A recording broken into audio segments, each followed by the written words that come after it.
El aire en el salón de baile del Hotel Palace de Madrid vibraba con una electricidad casi palpable. Cientos de invitados, lo más selecto de la sociedad y el mundo empresarial español, murmuraban con expectación. El aroma de miles de rosas blancas y peonías importadas se mezclaba con el champán caro. Hoy era el día de la boda de mi hermano, Mateo. Yo, Lucía Soler, me sentía como si flotara. Mi corazón rebosaba de un orgullo tan intenso que casi dolía. Mateo no era solo mi hermano, era mi protector, mi mentor, y, desde que nuestros padres fallecieron hace 15 años, la única figura paterna que había conocido. Verlo al final del pasillo, ajustándose los gemelos de su traje de Armani, con esa rara sonrisa nerviosa que solo aparecía en momentos trascendentales, era la culminación de todos nuestros sacrificios. Soler Edificaciones, el imperio de construcción que nuestros padres habían fundado y que Mateo había elevado a cotas internacionales, por fin veía a su líder sentar cabeza, y lo hacía con Sofía. Sofía era, en apariencia, todo lo que podríamos haber deseado para él.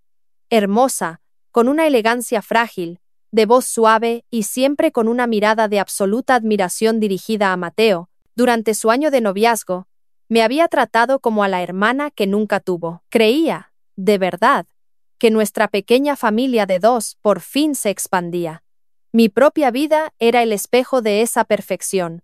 Mi esposo, Carlos, se suponía que estaba a mi lado, su mano firme en la parte baja de mi espalda. Llevábamos 8 años casados, y nuestro matrimonio era la envidia de nuestro círculo. Carlos era un arquitecto brillante, un hombre con una ambición tranquila que yo admiraba. Se había unido a Soler Edificaciones poco después de nuestra boda, aportando un talento fresco para el diseño que complementaba la visión de negocio de Mateo. Era mi mejor amigo, mi confidente, el hombre que besaba mi frente cada mañana. Juntos, éramos el equipo dorado. La orquesta de cámara comenzó a tocar los primeros acordes del canon de Pachelbel, la señal inequívoca de que la ceremonia estaba a punto de comenzar. Los invitados tomaron sus asientos en las sillas de terciopelo blanco. Busqué la mano de Carlos, esperando compartir esa sonrisa cómplice que nos dábamos siempre que éramos testigos de un momento así. Pero su mano no estaba. Su asiento estaba vacío. Fruncí el ceño. ¡Qué extraño! Me había susurrado: voy al aseo. Ahora vuelvo hacía quizás 10 minutos, o quizás 15. El tiempo se volvía borroso en la emoción del día. Miré hacia la antesala de la suite nupcial, donde Sofía debía estar esperando con sus damas de honor. También estaba vacía. Una extraña inquietud, pequeña pero fría, comenzó a deslizarse por mi columna vertebral. Era una tontería, por supuesto. Retrasos de última hora, nervios de la novia. Carlos probablemente había sido interceptado por un cliente. Pero la inquietud persistía. «Disculpadme un momento», susurré a mis tíos sentados a mi lado, y me levanté, alisando la seda de mi vestido color esmeralda. Salí del bullicioso salón, inundado de luz dorada, y me dirigí a los jardines traseros del hotel.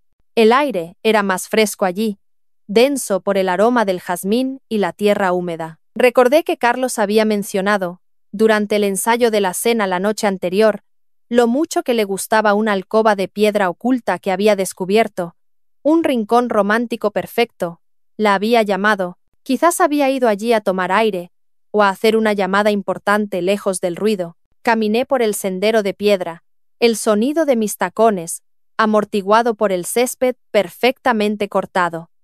La música del salón se oía lejana, un murmullo suave. A medida que me acercaba a la alcoba, oculta tras un denso arco de hiedra, oí voces. Primero una risa femenina, baja y coqueta, que reconocí al instante. Sofía, pero sonaba diferente, despojada de su habitual timidez. Esta risa era áspera, casi burlona, y entonces, una voz masculina respondió, una voz profunda y resonante que conocía mejor que mi propia respiración, la voz de Carlos. «Eres un atrevido», susurró Sofía, «hacer esto a pocos minutos de mi boda». «¿Y qué?», respondió Carlos. El tono era juguetón, arrogante. Es más emocionante así.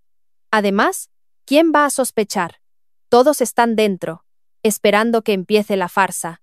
Mi sangre se convirtió en hielo. Me detuve en seco, oculta por el muro de hiedra. El corazón me golpeaba las costillas con tanta fuerza que temí que pudieran oírlo. No, no podía ser. Era un malentendido.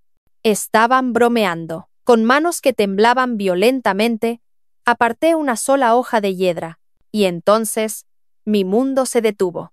Mi mundo se inclinó sobre su eje y se hizo añicos. Carlos, mi esposo, el hombre que me había dicho te quiero esa misma mañana, tenía a Sofía presionada contra la pared de piedra. Su velo de novia estaba desordenado, echado hacia atrás, y sus manos, las que debían sostener el ramo nupcial, estaban enredadas en el cabello de Carlos, y él la estaba besando. No era un beso robado o un error momentáneo. Era un beso de posesión. Un beso desesperado, hambriento, familiar. Un beso que hablaba de meses, quizás años, de engaño. Me quedé sin aire. El oxígeno fue succionado de mis pulmones. Quería gritar, vomitar, derrumbarme, pero me quedé clavada en el sitio, una estatua de hielo, mientras el sonido de sus voces volvía a filtrarse en mi conciencia, cada palabra, un martillo rompiendo los fragmentos de mi vida. Se separaron, aunque solo unos centímetros. Sofía jadeaba ligeramente, sus mejillas sonrojadas.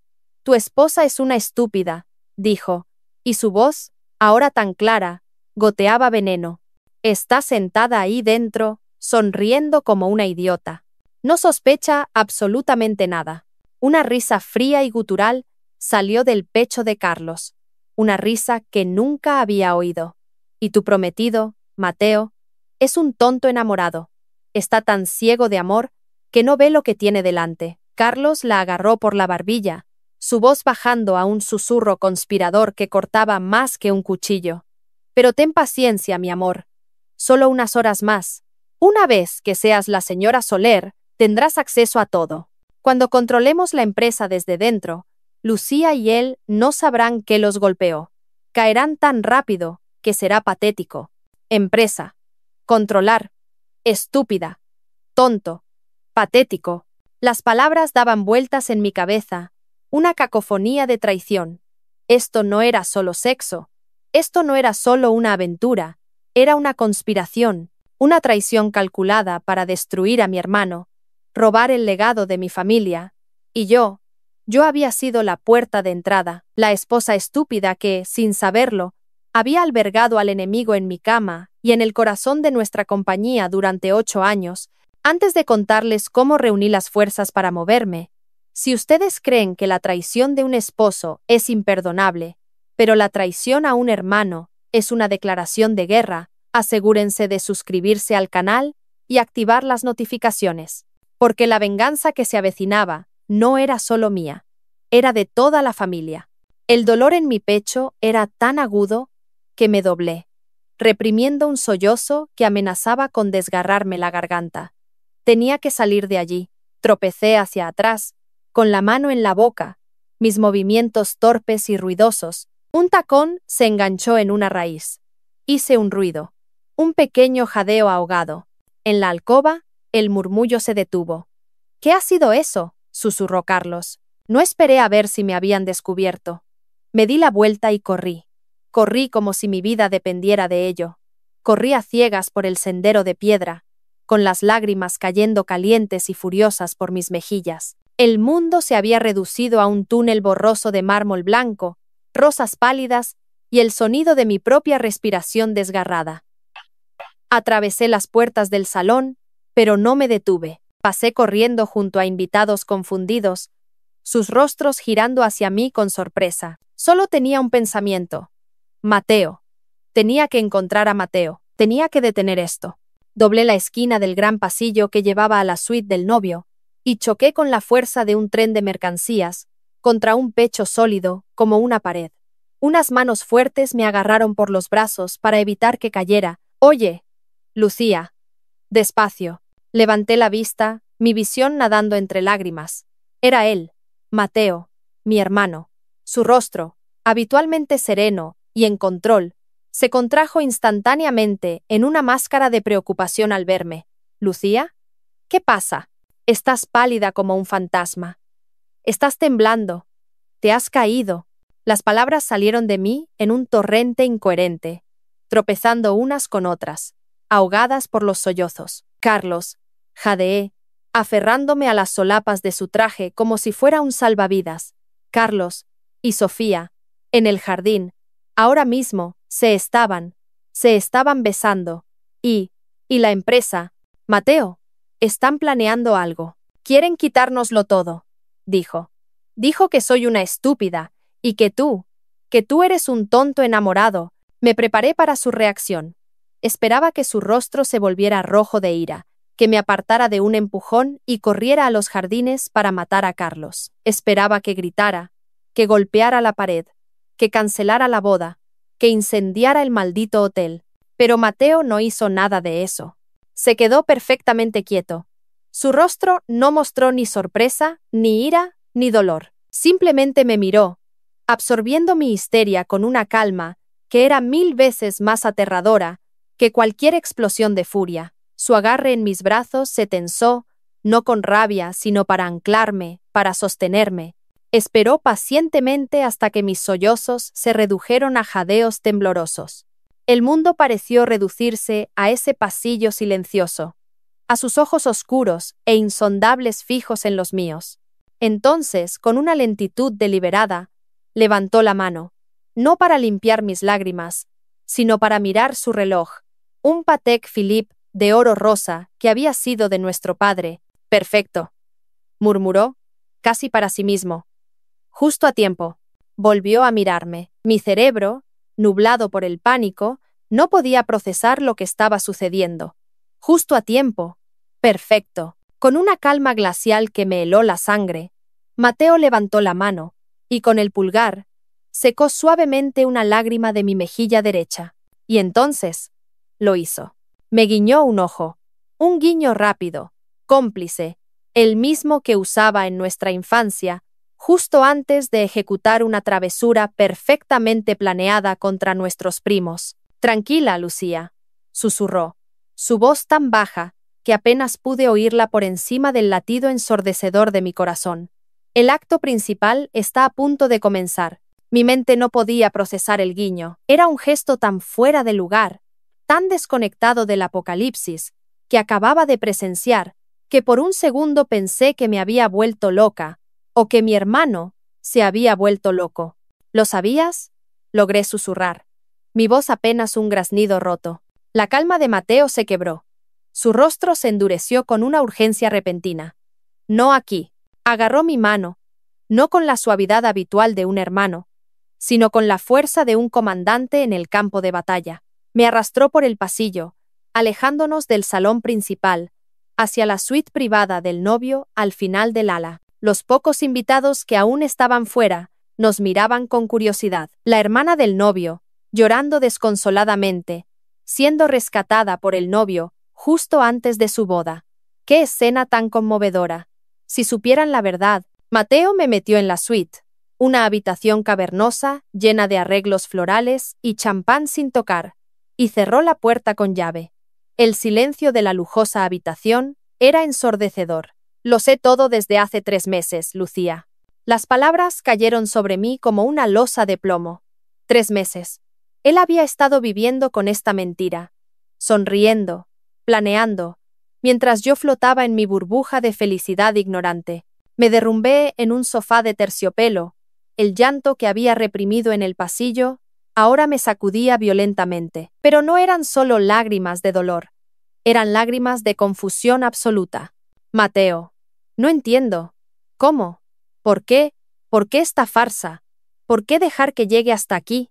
Mateo se sirvió un vaso de agua mineral con manos perfectamente firmes. Me ofreció uno a mí. «Bebe. Necesito que te centres. Tu dolor es real, Lucía. Pero ahora mismo, ese dolor también es un arma». Lo miré fijamente. El llanto comenzó a disminuir, reemplazado por una fría incredulidad. «Empezó sutilmente», dijo Mateo, comenzando a pasear frente a la ventana, con las manos entrelazadas a la espalda. «Hace unos 3 meses. Fue Sofía.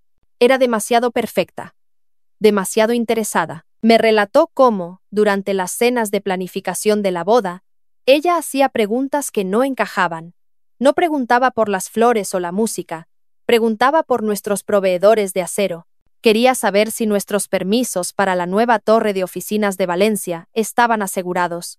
Una noche, preguntó casualmente si nuestra línea de crédito principal estaba con el Santander o con el BBVA. Le dije que eran detalles aburridos de la empresa, continuó Mateo. Y ella se rió y dijo que solo quería entender el mundo de su futuro esposo. Pero sus ojos no eran de admiración, Lucía, eran calculadores. Mi mente retrocedió dolorosamente. Recordé esas cenas. Yo estaba tan feliz, pensando que Sofía realmente quería integrarse en la familia, en la empresa. Y luego estaba Carlos, dijo Mateo, y su voz se endureció hasta sonar como el acero. Él la ayudaba. Cuando yo desviaba una pregunta técnica sobre Soler Edificaciones, Carlos intervenía. Vamos, Mateo, no seas aburrido. Sofía es inteligente, puede entenderlo. Y entonces, mi brillante esposo, tu brillante esposo, le explicaba nuestros procedimientos de licitación, como si fuera una anécdota encantadora para la cena. Sentí que el suelo se abría bajo mis pies. Carlos, mi Carlos, facilitando el espionaje en nuestra propia mesa, delante de mis narices. Noté cómo la miraba cuando creía que yo no estaba mirando, dijo Mateo. No era lujuria, Lucía. O no era solo eso. Era complicidad. Como dos jugadores de póker que comparten una mano ganadora, se cubrían el uno al otro. Si ella hacía una pregunta demasiado directa, él saltaba con una broma para distraer. Si yo le preguntaba a Carlos por un retraso en sus planos de arquitectura, ella cambiaba de tema y me preguntaba a mí por mi último viaje de diseño de interiores. Contraté a un investigador privado, continuó Mateo, deteniendo su paseo. Un antiguo agente del CNI. Le dije que era una comprobación de antecedentes estándar para Sofía, una precaución normal antes de fusionar legalmente mi vida con la suya. Te juro, Lucía, que recé para estar equivocado. Recé para ser solo un novio paranoico. El investigador volvió a las 2 semanas. Y no volvió solo con la confirmación de la aventura. Las fotos eran peores de lo que imaginaba, dijo Mateo, su voz volviéndose áspera. No eran solo citas secretas en cafés de Madrid, eran fines de semana enteros en hoteles de lujo en Marbella, con gastos pagados, viajes que Carlos te dijo que eran conferencias de arquitectura, y viajes que Sofía me dijo que eran retiros de yoga para planificar la boda. Pero la verdadera bomba fue esta. Mateo me mostró la pantalla de su teléfono, una foto de vigilancia granulada, pero inconfundible. Carlos y Sofía, sentados en el reservado oscuro de un restaurante caro, pero no estaban solos. Frente a ellos, con una copa de coñac en la mano y una sonrisa de tiburón, estaba el hombre que había intentado arruinar a nuestro padre hacía 20 años. El señor Garrido. Sentí que el hielo en mi pecho se expandía, entumeciendo el dolor. Garrido, el fundador de Imperio Dorado, el hombre que había intentado una OPA hostil contra Soler Edificaciones 5 años atrás, un intento que fracasó solo porque la junta directiva confió ciegamente en Mateo. Garrido está detrás de todo esto, dije. Mi voz salió plana, sin emoción. No era una pregunta. Garrido es el titiritero, confirmó Mateo. Y Carlos y Sofía son sus marionetas. Se sentó frente a mí, su mirada intensa, obligándome a concentrarme. El investigador profundizó. Esto no es por amor, Lucía. Es por pura avaricia. Garrido no pudo comprarnos por las buenas, así que decidió infiltrarse y pudrirnos desde dentro.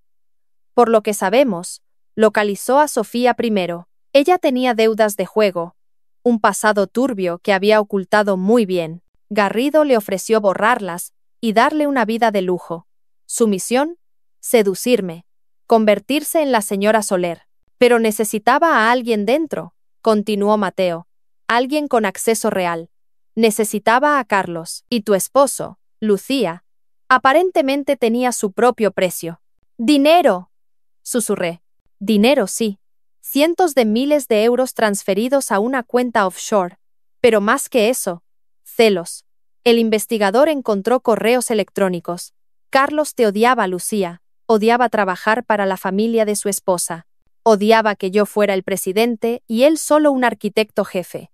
Odiaba la sombra de nuestro padre. Garrido le prometió que, cuando Soler Edificaciones cayera, él sería el nuevo director de todo, y tú y yo estaríamos en la calle, pidiendo limosna. El plan era diabólico. Y yo había sido la llave maestra. Mis 8 años de matrimonio, cada te quiero, cada cena compartida, cada noche, todo había sido una actuación. Había estado durmiendo con un espía. Y... ¿la boda? Pregunté, mi voz temblando de nuevo, pero esta vez de rabia. ¿Por qué dejar que llegue tan lejos? Porque nuestra boda no es una celebración, Lucía. Es una trampa legal. Mateo por fin sonrió. Fue la sonrisa más fría y aterradora que jamás le había visto. En el momento en que supe la verdad, cada movimiento ha sido calculado.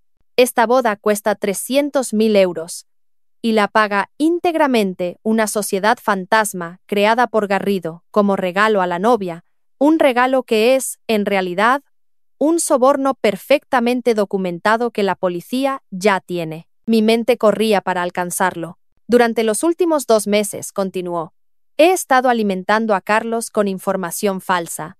Los planos del proyecto de Valencia que creía estar robando son señuelos, contienen errores de ingeniería deliberados que le costarán a Garrido millones cuando intente usarlos.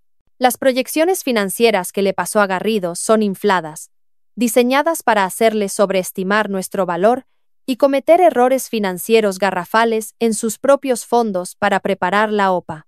Pero la empresa, comencé, temiendo por nuestro legado. La empresa real está a salvo, me interrumpió. Hace exactamente un mes, transferí todos los activos vitales, las patentes de nuestros diseños de ingeniería, las listas de clientes reales y todo el capital líquido a un nuevo fideicomiso en Zúrich, la Soler Edificaciones que Garrido cree que está a punto de adquirir, es solo una cáscara vacía, una cáscara cargada con deudas ficticias que he preparado específicamente para él. Me quedé boquiabierta. Mi hermano, el hombre que yo creía que era solo un empresario honesto y trabajador, había estado jugando una partida de ajedrez tridimensional. Pero las pruebas, Mateo, lo que viste en el jardín, eso es solo adulterio. Es difícil probar el espionaje industrial, solo con eso. Por eso esta boda es tan importante, dijo él, poniéndose de pie. El salón de banquetes principal, Lucía, está equipado con más tecnología que el CNI. He instalado cámaras de alta definición y micrófonos direccionales en cada centro de mesa, ocultos entre las rosas blancas. Los camareros que sirven la mesa principal son de mi equipo de seguridad. Todo lo que digan, todo lo que hagan, está siendo grabado. Y no solo ellos. ¿Quién más? Pregunté. Garrido está aquí. Mesa principal. Se sienta junto a nuestros tíos. Cree que está aquí para celebrar su victoria inminente. Y no está solo. Los 2 hombres que están con él, los que parecen abogados aburridos, son en realidad agentes de la Unidad de Delincuencia Económica y Fiscal.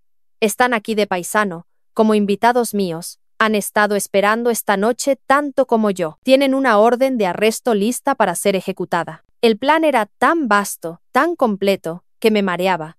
Mateo había pensado en todo. Mateo, eres increíble, susurré con asombro. Él negó con la cabeza. Su expresión se suavizó por primera vez, el dolor real finalmente asomando. Casi me cuesta todo. Vivir esta mentira, sonreírle a Sofía, besarla, darle la mano a Carlos en las reuniones de trabajo, sabiendo que estaba apuñalándome por la espalda, ha sido el infierno. Pero no podía decírtelo. Necesitaba que tu reacción al descubrirlo fuera genuina. Si te lo hubiera dicho, Carlos, que te conoce tan bien, habría notado algo. Necesitaba que tu dolor fuera real. Tu dolor era la última pieza. Me agarró por los hombros, sus ojos fijos en los míos. Y ahora, Lucía, necesito que hagas la actuación de tu vida. Mis lágrimas se habían secado. El dolor agudo de la traición personal seguía ahí, un agujero negro en mi pecho, pero ahora estaba rodeado por una furia glacial, la furia de una Soler, la furia de la mujer, a la que llamaron estúpida. Ellos creen que eres débil, creen que estás rota, y lo estás, dijo, y las palabras me hirieron, pero continuó. Estás rota por lo que te hizo Carlos, pero no estás destruida.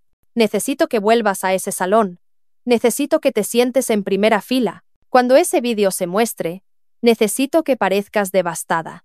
La esposa traicionada y humillada. Tu dolor será la distracción perfecta. Hará que parezcan aún más monstruosos. Hará que Carlos y Sofía bajen la guardia. Que Garrido se sienta invencible por un momento. Subestimarán a una mujer con el corazón roto. Y esa será su última equivocación. Respiré hondo. El temblor de mis manos se detuvo. La niebla de mi dolor se disipó, reemplazada por una claridad cristalina y despiadada. Mi matrimonio había muerto en ese jardín. Lo que quedaba era proteger mi legado y destruir a los que intentaron arrebatármelo. No finjas, dijo Mateo. Usa el dolor. Deja que te vean llorar. Pero que cada lágrima sea un clavo en su ataúd. Asentí. Mi voz, cuando hablé, ya no era la de la esposa temblorosa. Era fría, controlada y llena de veneno. No solo lloraré, Mateo. Haré que Carlos crea que tiene una oportunidad de salvarse. Haré que crea que puede manipularme una última vez. Y cuando intente agarrarse a mí mientras se ahoga, le pisaré los dedos. Mateo me miró. Y por primera vez, en 3 meses, vi una sonrisa genuina en su rostro. Esa es mi hermana. Se oyeron unos golpes en la puerta. ¡Mateo! Ya casi es la hora.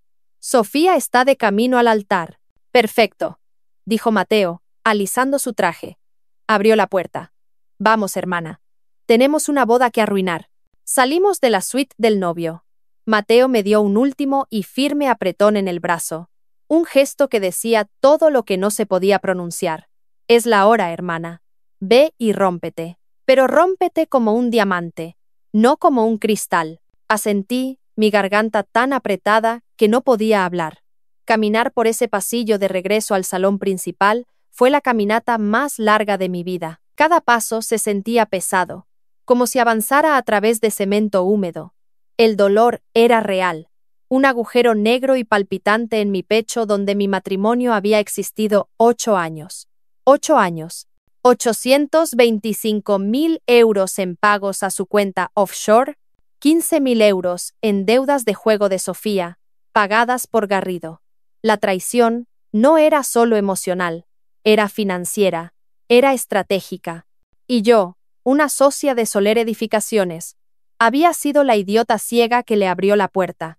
Pero debajo del dolor, algo nuevo crecía. Una furia fría, acerada. Ya no era solo una víctima. Era el cebo. Cada lágrima que derramaba ahora tenía un propósito. Mateo me había dado un regalo invaluable, había canalizado mi agonía, dándole un objetivo. No estaba llorando solo por mi corazón roto, estaba llorando por mi estupidez. Y esa estupidez terminaba hoy. Cuando volví a entrar al salón de baile, la orquesta estaba en su apogeo. El murmullo de los invitados era un zumbido bajo. Vi mi asiento vacío en la primera fila, y lo vi a él. Carlos me vio en el mismo instante.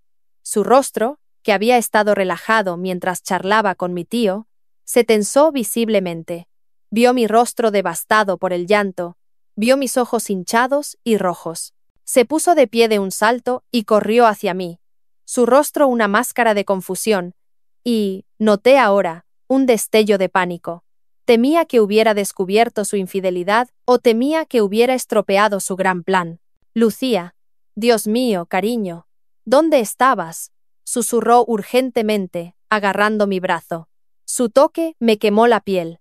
Reprimí el impulso de arrancarle la mano. En lugar de eso, me estremecí y dejé escapar un sollozo ahogado, apartando la mirada. Estás llorando. Estás temblando. ¿Qué ha pasado? Jugué mi carta. La única que tenía. La única que él esperaría de la esposa estúpida y sentimental que creía que yo era. Lo miré, dejando que viera el océano de lágrimas en mis ojos. Sollocé, negando con la cabeza como si no pudiera formar palabras. Están. ¿Qué, cariño? ¿Qué es? Dímelo, insistió. Su pánico ahora más evidente. Es la emoción, logré decir, mi voz rota. La música, y ver a Mateo ahí arriba, solo pensaba en nuestros padres, en cómo desearía que estuvieran aquí, los echo tanto de menos. Me cubrí el rostro con las manos y dejé que los temblores me sacudieran. Fue una actuación impecable porque estaba alimentada por una verdad a medias. Realmente echaba de menos a mis padres. Deseaba que estuvieran aquí para ver al monstruo con el que me había casado. La reacción de Carlos fue instantánea y todo lo que Mateo había predicho. El alivio inundó su rostro tan visiblemente que fue como si le hubieran quitado un peso de encima. Soltó una pequeña risa nerviosa. «Oh, cariño. Dios, me has dado un susto de muerte. ¿Pensaste qué, Carlos?», pregunté, mirándolo a través de mis lágrimas. Él vaciló, sus ojos yendo y viniendo entre los míos. «Nada. ¿Que te habías sentido mal? ¿Que te habías puesto enferma? Ven», dijo, envolviendo su brazo alrededor de mi cintura. Reprimí las ganas de vomitar. «Vamos, siéntate. La ceremonia va a empezar». Me guío de regreso a mi asiento, su mano frotando mi espalda en un gesto tranquilizador. Era la imagen perfecta del esposo devoto y comprensivo, consolando a su sensible esposa. La hipocresía era tan densa que casi podía saborearla. Era asfixiante. Me dio un beso en la sien. Un beso que se sintió frío y húmedo. «Todo saldrá perfecto», susurró. Lo miré, mis ojos todavía brillantes por las lágrimas, y forcé un asentimiento tembloroso. «Sí, perfecto». Carlos se sentó a mi lado, satisfecho. Había pasado la prueba. La esposa estúpida estaba segura, perdida en sus emociones. No sospechaba nada. Entonces, la música cambió. La suave melodía de Pachelbel se detuvo, reemplazada por la majestuosa marcha nupcial de Wagner. Todas las cabezas se giraron. Las grandes puertas de roble al final del pasillo se abrieron de par en par, y allí estaba ella. Sofía. Lucía como un ángel caído. Su vestido, un diseño exclusivo de pronovias que costaba más de 30.000 euros pagados por la empresa de Garrido, como ahora sabía, brillaba bajo los candelabros, su cabello rubio estaba recogido en un moño elegante, y un velo de encaje antiguo enmarcaba su rostro. Caminaba por el pasillo del brazo de su padre, un actor contratado, según Mateo, ya que su verdadero padre estaba en la cárcel por fraude, con una sonrisa tímida y radiante. Era la imagen misma de la inocencia y la pureza. Sentí un odio frío y puro subirme por la garganta. Vi al monstruo debajo del velo de encaje. Vi la codicia detrás de la sonrisa tímida. Miré a Mateo, que la esperaba en el altar. Su rostro era una máscara de amor devoto. Era el mejor actor de la sala. Le temblaba la mano ligeramente cuando extendió la suya para recibirla. ¡Qué toque tan brillante! Sofía tomó su mano. Sus ojos se encontraron. Los invitados suspiraron ante la escena romántica. Entonces, miré a Carlos. Él no me miraba a mí. No miraba a Mateo. Miraba a Sofía. Y en su rostro había una sonrisa casi imperceptible. Un brillo de orgullo, de posesión y de complicidad triunfante. No estaba mirando a la prometida de su cuñado. Estaba mirando a su cómplice en la línea de meta.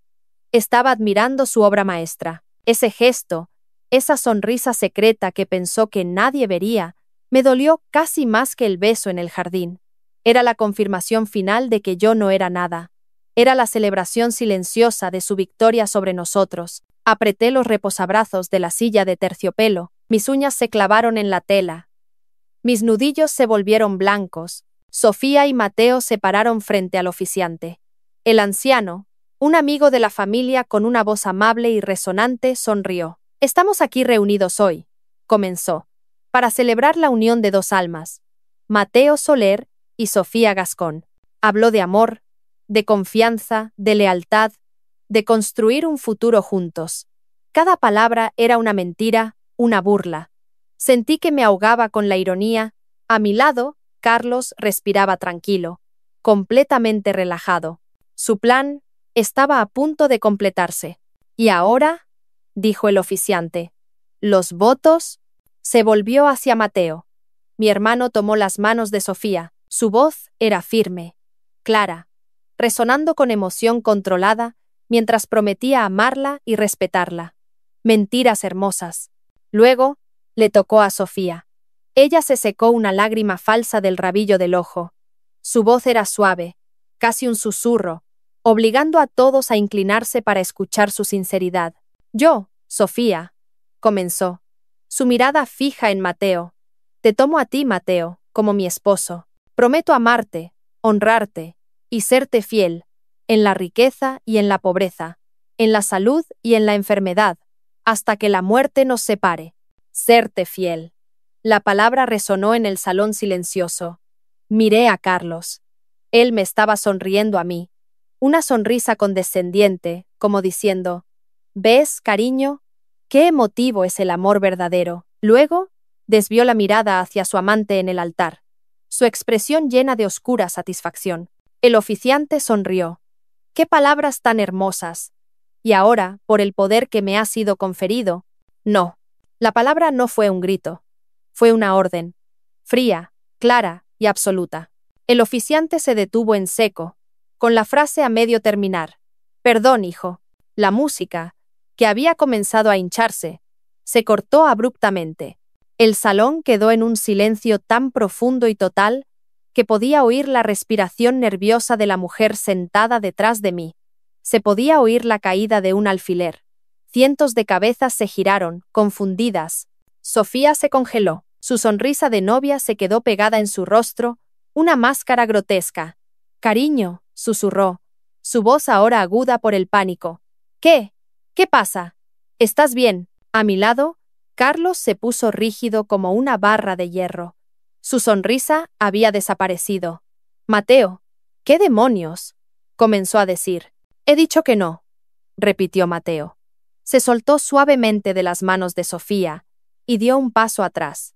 Se giró lentamente, no hacia ella, sino para encarar a los cientos de invitados. Su rostro ya no era el del novio feliz y nervioso, era el rostro del presidente de Soler Edificaciones. Frío, autoritario e implacable. Mateo, para. Estás asustando a todos. Estás armando una escena, dijo Sofía, su voz subiendo una octava, intentando agarrar su brazo. Mateo la apartó, no con violencia, sino con un desdén gélido que fue más insultante que un golpe. No me toques. El señor Garrido, en la mesa VIP, se inclinó hacia adelante, su expresión confundida. Los dos agentes de policía de paisano se remecieron sutilmente en sus asientos, sus manos desapareciendo bajo sus chaquetas. Estaban listos. Mateo caminó hacia el atril donde el oficiante tenía sus notas. Empujó al anciano a un lado con delicadeza y tomó el micrófono. El sonido de sus nudillos golpeando el micrófono resonó como un disparo en el salón silencioso. Disculpen la interrupción, damas y caballeros, dijo Mateo, su voz amplificada retumbando en cada rincón. Parece que ha habido un pequeño error en el programa de hoy. Siéntate, Carlos, gritó Mateo de repente, señalando directamente a mi esposo, que había empezado a levantarse. Tú eres el siguiente. Carlos cayó de nuevo en su silla como si le hubieran disparado. Su rostro ahora una máscara de puro pánico. Antes de nada, continuó Mateo, volviendo a su tono escalofriantemente tranquilo.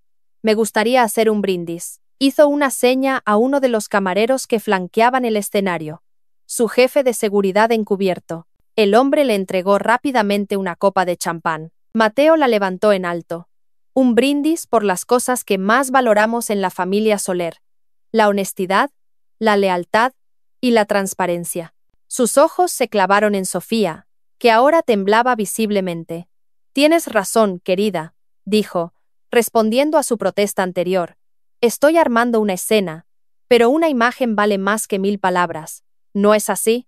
Hizo una señal con la cabeza hacia la cabina de proyección en la parte trasera del salón. Las dos pantallas gigantes a ambos lados del altar, que momentos antes mostraban un romántico montaje de Mateo y Sofía en París, un viaje pagado por Garrido, sin duda, se apagaron. Durante un segundo aterrador, el salón quedó a oscuras, solo iluminado por los candelabros. Las pantallas negras reflejaron los rostros confundidos y pálidos de los cientos de invitados, y entonces se encendieron. No había música romántica, no había filtros suaves, solo el sonido ambiental de una fuente y el gorjeo de los pájaros. La imagen era nítida, en alta definición, grabada claramente desde un punto de vista oculto entre la hiedra. El salón entero contuvo la respiración colectivamente.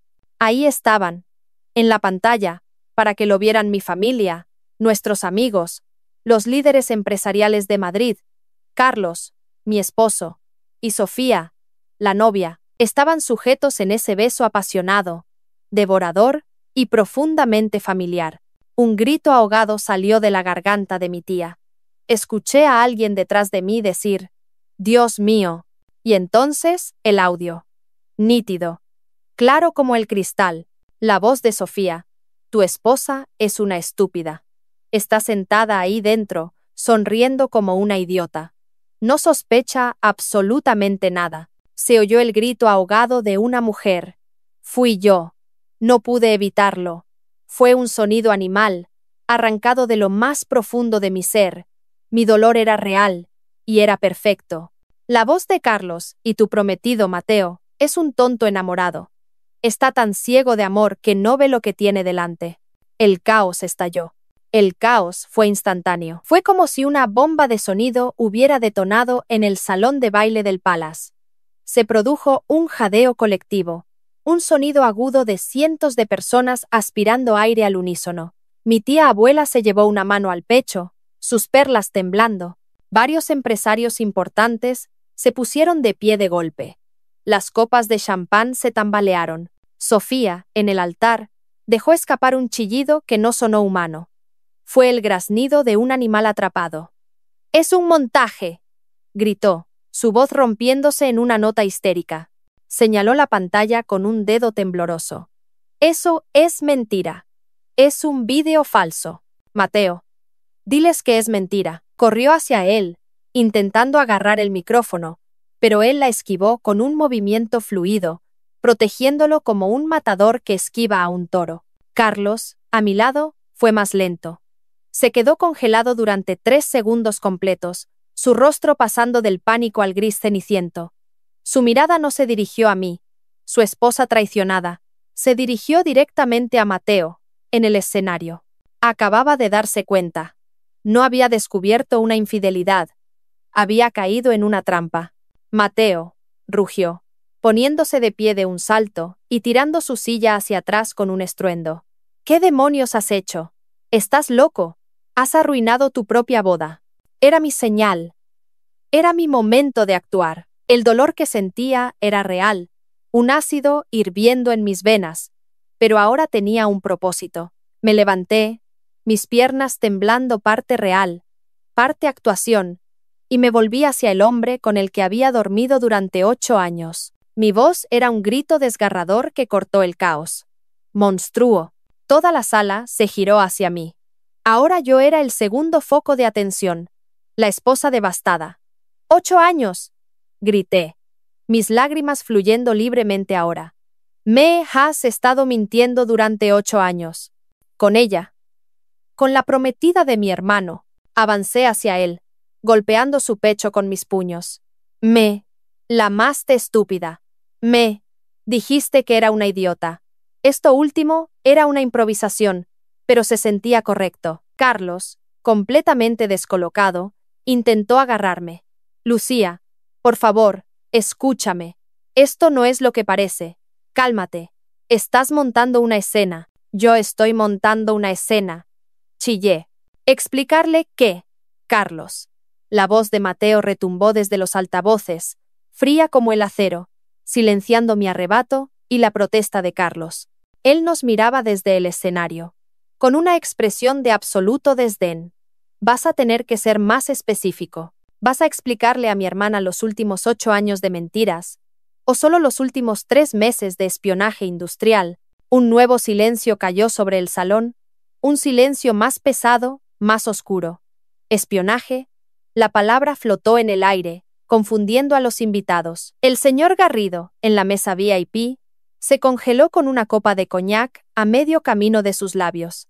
Los dos agentes de paisano que estaban sentados con él se miraron. Sofía dejó de gritar: «Es un montaje». Se quedó paralizada. El terror puro reemplazó su histeria. «Damas y caballeros», continuó Mateo, caminando tranquilamente por el escenario, «les pido mis más sinceras disculpas. Entiendo que lo que acaban de presenciar es un asunto personal, repugnante y de un gusto pésimo. Una infidelidad asquerosa, sí, pero en última instancia, privada». Hizo una pausa, dejando que las palabras calaran. «¿Y si fuera solo eso?», dijo, su voz bajando a un tono peligroso. «Lo habría manejado en privado, como un caballero». Miró a Carlos. «Pero, ¿saben? Mi hermana y yo tenemos una regla familiar. Puedes intentar insultarnos, puedes intentar meterte con nosotros, pero nunca, jamás, intentes meterte con nuestro legado. No intentes robar lo que nuestros padres construyeron con sangre y sudor». Mateo se giró hacia el técnico de proyección en la parte trasera del salón. Pantalla 2. Y sube el volumen de la documentación de audio. Las pantallas gigantes parpadearon. El vídeo del beso en el jardín desapareció. Fue reemplazado por algo mucho más estéril, corporativo y, para los empresarios en la sala, 1000 veces más aterrador. Apareció un correo electrónico, con Zoom, para que todos pudieran leerlo. De Carlos Jiménez, C. Jiménez@soler-edificaciones.com. Para Sofía Gascón, sofi.gascon@gmail.com. Asunto: Planos 21 borrador, Confidencial de Valencia. Aquí está la última revisión de la estructura de costes y los planos de ingeniería. Mateo no tiene ni idea de que tengo acceso a este servidor. Asegúrate de que G lo reciba antes de la medianoche. Este es el grande. La pantalla cambió. Un segundo correo. De Sofía Gascón para r.garrido@imperio-dorado.es. Asunto: Planos 21. Adjunto los planos que pediste. Espero el primer pago de 100.000 euros según lo acordado. La boda sigue en pie para el día 12. Un murmullo sordo recorrió la sala. Esto ya no era un drama familiar. Era un delito federal. Pero quizás prefieran las películas, dijo Mateo con sarcasmo. La pantalla cambió de nuevo. Ahora mostraba una grabación de vigilancia granulada, con fecha de hacía 3 semanas. Un café elegante en el barrio de Salamanca.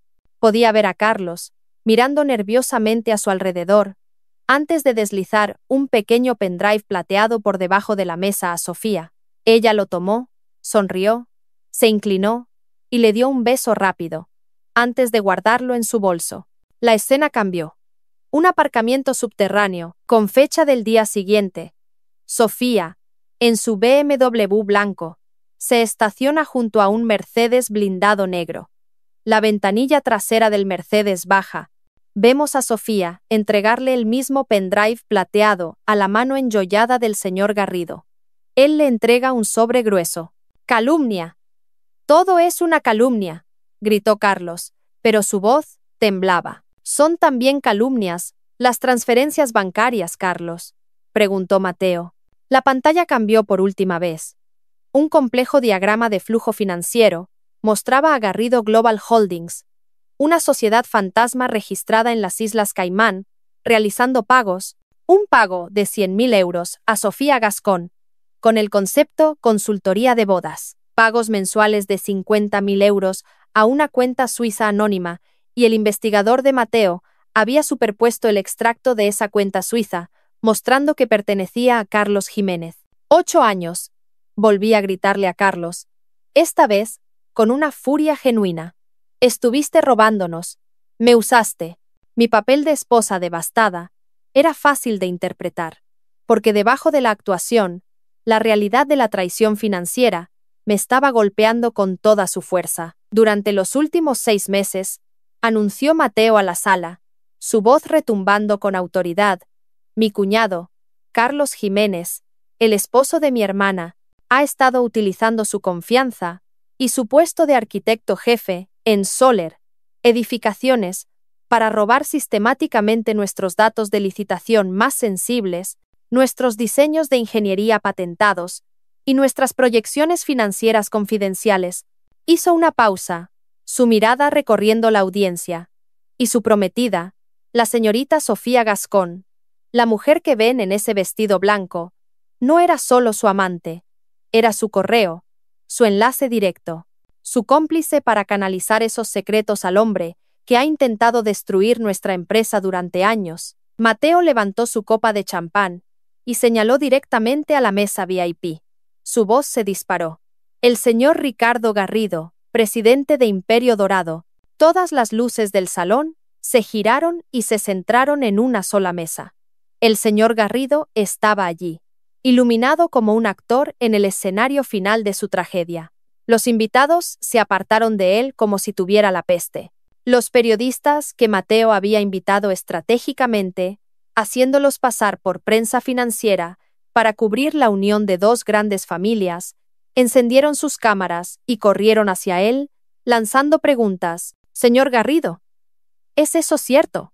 ¿Ha estado sobornando a la competencia? ¿Imperio Dorado practica el espionaje industrial? Garrido se puso de pie de un salto, su rostro rojo de furia. Tiró su servilleta al suelo.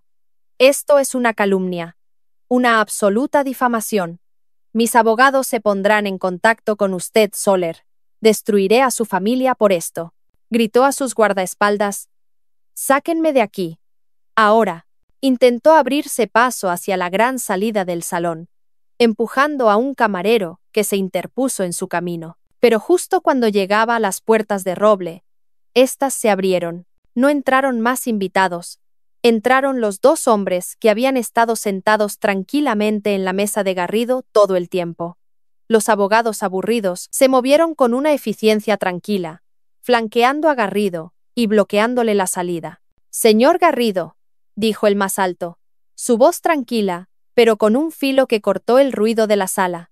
Abrió su chaqueta para mostrar una placa que brillaba bajo la luz del candelabro. Inspector Morales, de la Unidad de Delincuencia Económica y Fiscal. Le pido que permanezca en su asiento. Tenemos una orden de arresto para usted. El segundo agente, una mujer con una mirada dura, se colocó detrás de Garrido. El señor Garrido se quedó absolutamente paralizado. Su arrogancia se desvaneció, reemplazada por el rostro pálido y sudoroso del miedo. El depredador acababa de descubrir que el ciervo que estaba cazando era en realidad un león disfrazado. Ricardo Garrido, dijo el inspector Morales, su voz ahora lo suficientemente alta para que la grabaran las cámaras. Queda detenido por conspiración para el fraude, espionaje industrial y soborno. Su imperio, construido sobre la intimidación y la corrupción, acababa de derrumbarse en medio de una fiesta de bodas. El eco del último grito de Carlos, Lucía, todavía flotaba en el aire viciado del salón de baile. Fue un sonido desgarrador, la nota final de una sinfonía de engaño. Lo vi luchar contra el agarre del inspector Morales. Su rostro, que yo había amado durante 8 años, contorsionado en una máscara de rabia y pánico. Sus ojos suplicantes se encontraron con los míos una última vez, buscando a la esposa estúpida, a la esposa sentimental, a la mujer que lo arreglaría todo. Pero esa mujer había muerto en el jardín, hacía apenas 1 hora. La mujer que lo miraba ahora, de pie en el altar manchado por su traición, estaba hecha de hielo y acero. No dije nada, no parpadeé, simplemente observé, con una calma aterradora que parecía haber surgido de las profundidades de mi dolor, cómo se lo llevaban, arrastrándolo mientras maldecía y amenazaba. El salón de baile, que momentos antes era un caos de gritos y acusaciones, cayó en un silencio sobrenatural. Cientos de invitados, la flor y nata de Madrid, permanecían congelados, con copas de champán a medio levantar, teléfonos en alto, grabando la escena. Los flashes de los periodistas, que ahora pululaban libremente, eran lo único que se movía, iluminando los rostros pálidos de los conspiradores caídos. Sofía ya se había ido, arrastrada por la agente mientras sollozaba histéricamente sobre su vestido arruinado. Garrido estaba siendo escoltado por la puerta principal. Su rostro gris ya no era un titán de la industria, sino un anciano derrotado. Y ahora Carlos, mi esposo, se había ido. La música se había detenido. El silencio era ensordecedor. Sentí una mano grande y cálida en mi espalda. Era Mateo. Se paró a mi lado, mirando a la multitud. Luego, se acercó al micrófono que Carlos y Sofía habían usado para destrozarse mutuamente. «Damas y caballeros», dijo mi hermano, su voz firme y resonante llenando el vacío. «En nombre de la familia Soler, les pido disculpas por este drama inesperado. Como pueden ver, la boda se ha cancelado». Se oyó una risa nerviosa entre la multitud. «Parece que mi ahora exprometida», continuó Mateo, con un toque de ironía mordaz, y el ahora ex esposo de mi hermana, tenían un plan de negocios ligeramente diferente para nuestra familia, un plan que incluía fraude, espionaje industrial y, francamente, muy mal gusto. Sin embargo, dijo, levantando su copa de champán intacta, las comidas están pagadas, el bar está abierto, y la justicia se está sirviendo.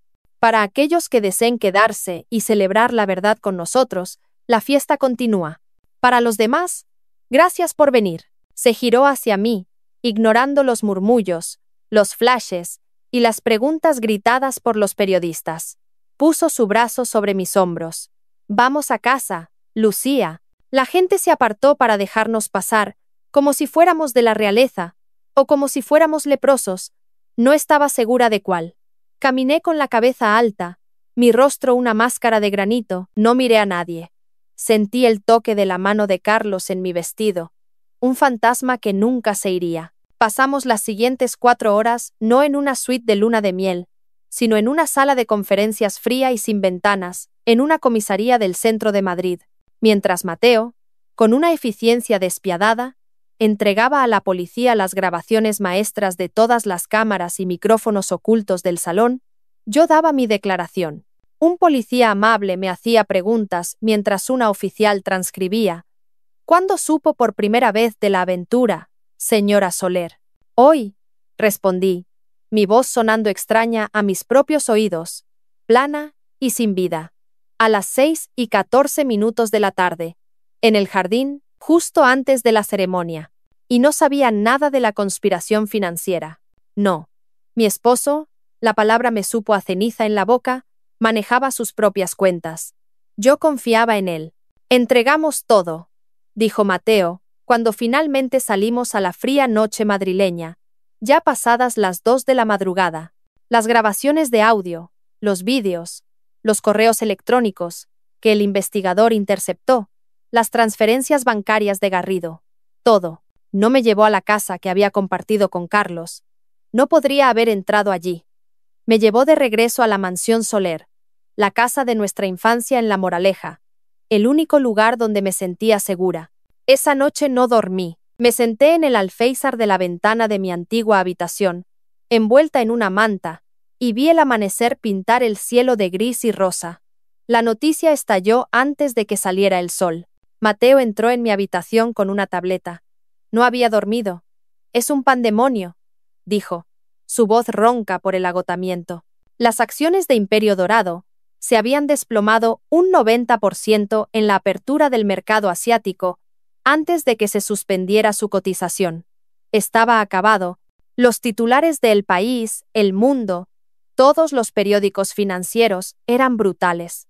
Escándalo en la boda Soler. Adulterio, espionaje y arrestos. La caída de Ricardo Garrido. Una trampa nupcial. Soler Edificaciones desmantela una conspiración hostil. El mundo sabía lo que Carlos me había hecho, pero también sabían lo que le había hecho a nuestra empresa. Al día siguiente, decidí que tenía que ir. Tenía que volver a la casa que había compartido con él. Mateo se ofreció a venir conmigo. «No», le dije. «Tengo que hacer esto sola». Abrir la puerta principal fue lo más difícil. La casa olía a él, su colonia, el café que preparaba, el aroma de su estudio de arquitectura. Las fotos de nuestra boda estaban en la repisa de la chimenea. Nosotros, sonriendo. Felices. Era una mentira. Todo era una mentira. Fui al dormitorio y abrí su armario. Metódicamente, comencé a sacar sus trajes de 1.000 euros, sus camisas hechas a medida, sus zapatos italianos. No los doblé, los arrojé al suelo, los metí en grandes bolsas de basura negras. Cada prenda era un recordatorio de su engaño. Encontré el cajón de su ropa interior, y allí, debajo de una pila de calcetines de seda, había un pequeño estuche de terciopelo azul de Cartier. Mi corazón dio un vuelco doloroso. Un regalo de culpa. Lo abrí. Dentro no había un collar para mí. Había un pesado reloj de oro para hombre y una nota grabada en el reverso, para RG. La victoria está cerca. S. Un regalo. De Sofía. Para Ricardo Garrido. Pagado con el dinero de mi marido. O peor, con el dinero de mi empresa. Seguí purgando. Arrastré las bolsas de basura al pasillo. Luego fui a su estudio, su santuario, los libros de arquitectura, sus premios, sus planos. Todo era una farsa. Me senté en su silla de cuero, la silla donde había planeado nuestra ruina, y abrí el cajón inferior de su escritorio, el que siempre estaba cerrado con llave. Mateo me había dado la llave maestra. Dentro, debajo de una pila de planos antiguos, había un cuaderno de cuero negro. No era un libro de cuentas, era un diario, pero la letra no era la suya, era la mía, era mi diario. El diario que yo había escrito durante nuestro primer año de matrimonio, un diario lleno de mis esperanzas, mis sueños, mis inseguridades sobre encajar en la familia Soler, mis confesiones de cuánto lo amaba y lo admiraba.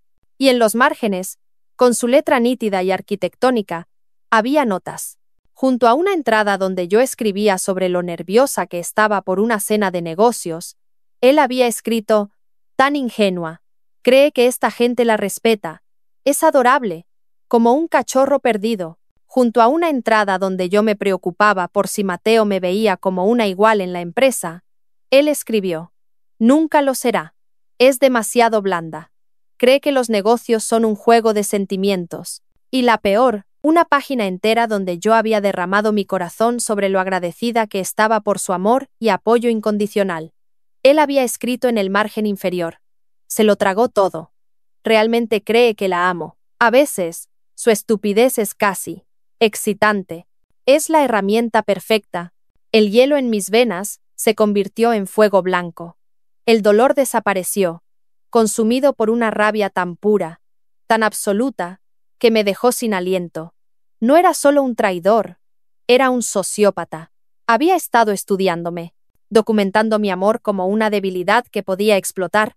En ese momento, sonó el teléfono fijo de la casa, el que nunca usábamos. Lo descolgué mecánicamente. Lucía, gracias a Dios, gritó una voz de mujer. Era Carmen, la madre de Carlos. He estado llamando a tu móvil. ¿Por qué no contestas? Lo que le han hecho a mi hijo es una barbaridad. Hola, Carmen, dije, mi voz mortalmente tranquila. No me vengas con hola, Carmen. Tú y tu arrogante hermano han humillado a mi hijo, lo han arruinado, han llamado a la policía. Todo por una pelea de amantes. La gente tiene aventuras todos los días, Lucía. No se destruye a una familia por eso. Sostuve el teléfono, mirando el diario abierto en mi regazo. La nota que decía herramienta perfecta. Él te amaba, sollozó Carmen. Cometió un error, pero te amaba, y tú lo has destruido. Carmen, la interrumpí. Mi voz era tan fría que ella dejó de hablar. Su hijo no cometió un error. Llevó a cabo una operación de espionaje industrial de 6 meses contra mi familia. Me usó como tapadera durante 8 años. Y lo hizo por dinero y por celos. Eso es mentira. Son calumnias de tu hermano, gritó. Acabo de encontrar mi diario de nuestro primer año de matrimonio. Carmen, dije, mi voz peligrosamente suave, con sus notas en los márgenes. Notas donde se burla de mí por amarlo, donde me llama ingenua y estúpida, donde detalla cómo me estaba manipulando desde el principio. ¿Quiere que le lea algunas? Hubo un silencio absoluto al otro lado de la línea. Su hijo no es una víctima, Carmen, continué, es un criminal. Y usted tuvo suerte de no estar en la lista de invitados. No vuelvan a llamar a esta casa. Colgué el teléfono. Me levanté de su silla. Metí el diario en mi bolso. Sería una prueba excelente para mi abogado de divorcios. Salí del estudio y no miré atrás. El lunes siguiente, conduje hasta Soler Edificaciones. Al entrar en el vestíbulo, la gente me miraba de forma diferente. No con lástima, como yo había temido. Me miraban con una mezcla de asombro y un nuevo respeto. La mujer que había sido la esposa amable, era ahora la mujer que había sobrevivido a la traición más pública de Madrid. Subí al último piso. La oficina de Carlos, en la esquina, estaba oscura. La puerta estaba cerrada con cinta policial. Caminé directamente a la oficina de Mateo. Él estaba al teléfono, pero me hizo una seña para que entrara. Sí, entiendo que el consorcio de Valencia está nervioso, decía. No, los planos que tienen son basura. Sí, basura deliberada. Les enviaremos los planos reales hoy. Soler Edificaciones sigue en pie. Colgó y me sonrió, aunque parecía cansado. Buenos días, Lucía. ¿Lista para trabajar? ¿Qué ha pasado?, pregunté. Están acabados, dijo sin rodeos. Garrido no obtendrá la fianza. Se enfrenta a décadas de cárcel. La UDEF está desmantelando Imperio Dorado, pieza por pieza. Sofía ha sido acusada de perjurio. Además de todo lo demás, mintió a la policía cuando la interrogaron por primera vez. Y Carlos. Mateo suspiró. Carlos. Es patético. Está intentando negociar una sentencia reducida testificando contra Garrido. Está cantando como un pájaro, contando cada secreto, cada reunión, cada soborno. Está tratando de culpar a Sofía de todo, diciendo que ella fue el cerebro. No le servirá de mucho. Ha confesado demasiado. Se enfrenta a un mínimo de 10 años. 10 años. La palabra pareció extraña. Una década. Mi matrimonio, borrado. Bueno, dijo Mateo, levantándose y caminando hacia la ventana que daba al Paseo de la Castellana. El puesto de director de Desarrollo y Arquitectura está vacante. Me uní a él en la ventana. La ciudad se extendía bajo nosotros. Nuestra ciudad. Carlos dejó un desastre. Continuó. Sus proyectos están llenos de errores intencionados que diseñó para que fracasaran después de la adquisición de Garrido. Necesitamos a alguien que limpie ese desastre. Alguien que conozca nuestros estándares. Alguien en quien yo confíe más que en nadie en el mundo. Se giró hacia mí. El puesto es tuyo, si lo quieres. Lucía. Lo has ganado. Has protegido a esta empresa tanto como yo. Miré la oficina de la esquina. La oficina de Carlos. El puesto de Carlos. No, dije. Mateo pareció sorprendido. No quiero su puesto, aclaré. No quiero su título. No quiero nada que me recuerde a él. Me giré para mirarlo. La furia fría de los últimos 2 días, convirtiéndose en algo nuevo. Ambición. Quiero crear una nueva división. La llamaremos División de Integridad de Proyectos y Desarrollo Estratégico. Supervisaré cada plano, cada contrato. Limpiaré el desastre que él hizo, sí, pero también me aseguraré de que nadie, nunca, pueda volver a infiltrarse en esta empresa de esa manera. Quiero autoridad sobre la arquitectura y la seguridad de los datos. Quiero un puesto en la junta directiva. Mateo me miró durante un largo momento. El orgullo en sus ojos era tan brillante que casi tuve que apartar la mirada. Rompió a reír. Un sonido genuino y feliz que no había oído en meses. Una división completamente nueva. Un puesto en la junta. Dios, Lucía, te subestimé tanto como ellos. Extendió la mano. Bienvenida a la junta directiva. Directora Soler. Apreté su mano. Fuerte. Gracias, presidente Soler. 6 meses. 180 días. Ese fue el tiempo que tardó el sistema judicial español en procesar la magnitud de la traición y dictar sentencia.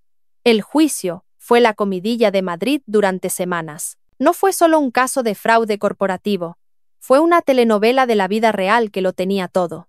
Sexo, dinero, poder y una boda espectacularmente arruinada que sirvió como plato principal. Las imágenes de mi hermano Mateo, deteniendo su propia ceremonia, seguidas por los videos de vigilancia de Carlos y Sofía, Se repitieron en todos los programas de noticias.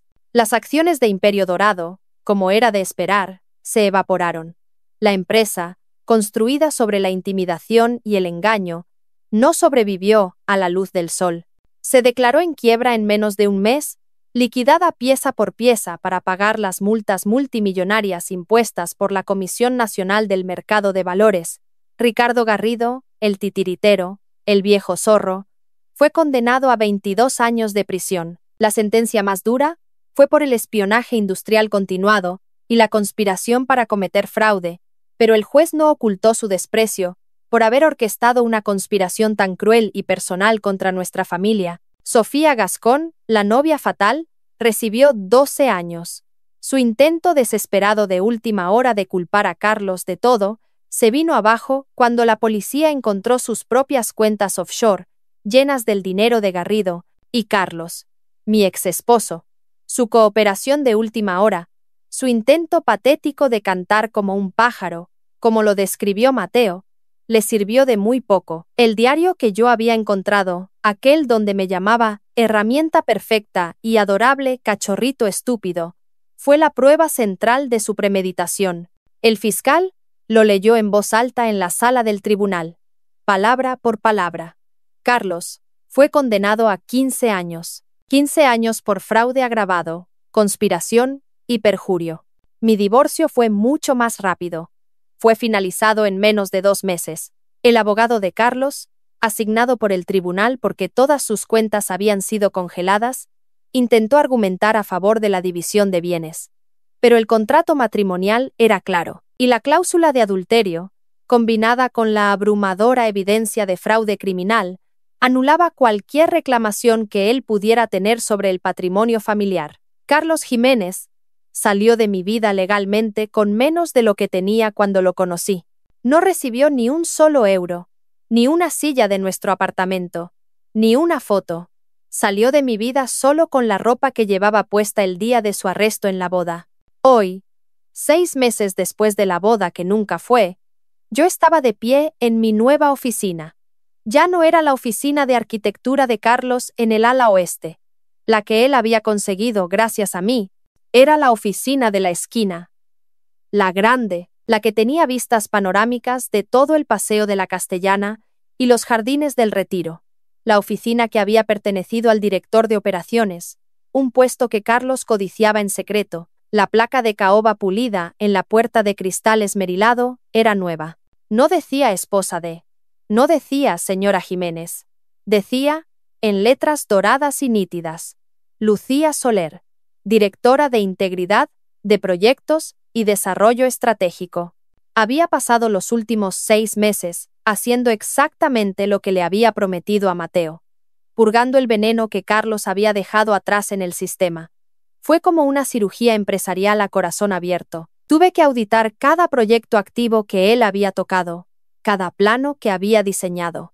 Los planos del proyecto Estrella de Valencia, el que Garrido creía que era su gran premio, eran un desastre. Carlos había insertado fallos estructurales deliberados en el diseño, errores sutiles en los cálculos de carga de los cimientos, fallos en los sistemas de ventilación, errores que habrían pasado una inspección inicial, pero que habrían provocado fallos catastróficos en 5 o 10 años. Errores diseñados para arruinarnos después de que Garrido tomara el control. Me tomó semanas, trabajando día y noche con mi nuevo equipo de ingenieros, desenredar su sabotaje. Pero lo hicimos. Ayer, cerramos el trato de Valencia. No solo salvamos el proyecto, sino que aseguramos una financiación adicional de 30 millones de euros, basada en mis nuevos diseños ecológicamente sostenibles, diseños que Carlos siempre había ridiculizado por ser demasiado sentimentales. La puerta de mi oficina se abrió sin llamar. Era Mateo. Llevaba 2 copas de champán en la mano y una sonrisa genuina. La primera sonrisa verdaderamente relajada que le había visto en casi un año. Felicidades por cerrar el trato de Valencia, directora Soler, dijo, ofreciéndome una copa. Gracias, presidente Soler, respondí, aceptándola. El cristal estaba frío y pesado en mi mano. Chocamos las copas. El sonido fue limpio, claro y resonante. Por la integridad de los proyectos, dijo él. Y por el desarrollo estratégico, respondí. Bebimos. El champán estaba seco y era caro. Sabía a victoria. Mateo se unió a mí en el ventanal, mirando el horizonte de Madrid. El sol de la tarde bañaba la ciudad en una luz dorada. Es curioso, dijo en voz baja. Durante 8 años, Carlos intentó por todos los medios conseguir esta vista. Hizo todo lo posible por sentarse en esta silla. Y ahora tú la tienes. Él no la merecía, dije simplemente. Estaba demasiado ocupado mirando lo que tenían los demás como para construir algo propio y honesto. ¿Y tú?, dijo Mateo, girándose hacia mí. Has construido esto. Has salvado a esta empresa, Lucía. Tanto como yo. Papá estaría... Se le quebró la voz por un segundo. Estaría increíblemente orgulloso de ti. De nosotros, lo corregí. Él nos enseñó a proteger a la familia. Nos quedamos en silencio un momento, disfrutando de la calma. Su asistente interrumpió suavemente. Señora directora, ha llegado esto para usted. Del correo de la prisión, me entregó una carta. El sobre era fino, de papel marrón barato, con el sello oficial del centro penitenciario. La letra temblorosa en el frente decía Lucía Soler. Mateo me miró. ¿Quieres que me vaya? Negué con la cabeza. Quédate. Abrí la carta. Era de Carlos. 4 páginas de papel rayado, cubiertas con su letra apretada, 4 páginas de súplicas desesperadas y arrepentimiento barato. Escribía sobre cómo Sofía lo había hechizado, cómo su belleza lo había confundido. Escribía sobre cómo Garrido lo había intimidado, amenazando su carrera si no cooperaba. Escribía sobre cómo la presión de vivir a la altura de la familia Soler lo había quebrado. Escribía sobre las noches solitarias en su celda, sobre cómo soñaba con mi sonrisa, sobre cómo se daba cuenta, demasiado tarde, de que yo era lo único real y bueno en su vida. Me suplicaba perdón. Me suplicaba que testificara a su favor en su audiencia de apelación el próximo mes. Me suplicaba que lo recordara como el hombre del que me enamoré, no como el monstruo en el que, según él, lo habían convertido. Leí las 4 páginas, lentamente, metódicamente. Cada palabra era una mentira calculada. No sentí nada, ni rabia, ni dolor, ni lástima. Era como leer el informe financiero de una empresa muerta, un registro de deudas incobrables y activos sin valor. Cuando terminé, miré a Mateo. Luego, caminé con calma hacia la nueva trituradora de papel industrial que había instalado en mi oficina, una máquina de alta seguridad diseñada para destruir documentos confidenciales. Metí la carta en la ranura. Las 4 páginas de sus súplicas, su amor falso, sus excusas patéticas, fueron devoradas por la máquina. El zumbido fue breve y satisfactorio. Un sonido de finalidad. Volví a la ventana. El sol comenzaba a ponerse, tiñendo de rojo las nubes sobre Madrid. Carlos pensó que yo era una estúpida. Pensó que yo era una herramienta. Me llamó débil y sentimental en el diario que ahora estaba guardado como prueba federal. Se casó conmigo creyendo que era la forma más fácil de infiltrarse en nuestra fortaleza. No se dio cuenta de que, al casarse conmigo, no había introducido un peón en el juego. Había introducido a la reina. Ahora él está en una celda de 2×3, contando los días. Y yo estoy aquí, en la oficina que él codiciaba, dirigiendo la división que él intentó sabotear. Su nombre ha sido borrado de cada placa, de cada proyecto, de cada memoria de esta compañía. La mejor venganza no es simplemente exponer a tus enemigos, es tomar todo lo que intentaron robarte, todo lo que intentaron destruir, y construir algo mejor, algo más fuerte, algo que ellos, desde sus celdas, nunca podrán tocar. La mejor venganza es construir un imperio sobre las cenizas de su traición. Y yo, la directora Lucía Soler, apenas estaba comenzando. Si esta historia de traición y justicia definitiva te ha mantenido en vilo, asegúrate de suscribirte a nuestro canal. No querrás perderte nuestro próximo video. Comparte esto con alguien que sepa que la venganza es un plato que se sirve mejor en una sala de juntas. Y déjanos un comentario abajo. ¿Cuál fue tu momento favorito de la caída de Carlos? Nos vemos en la próxima historia.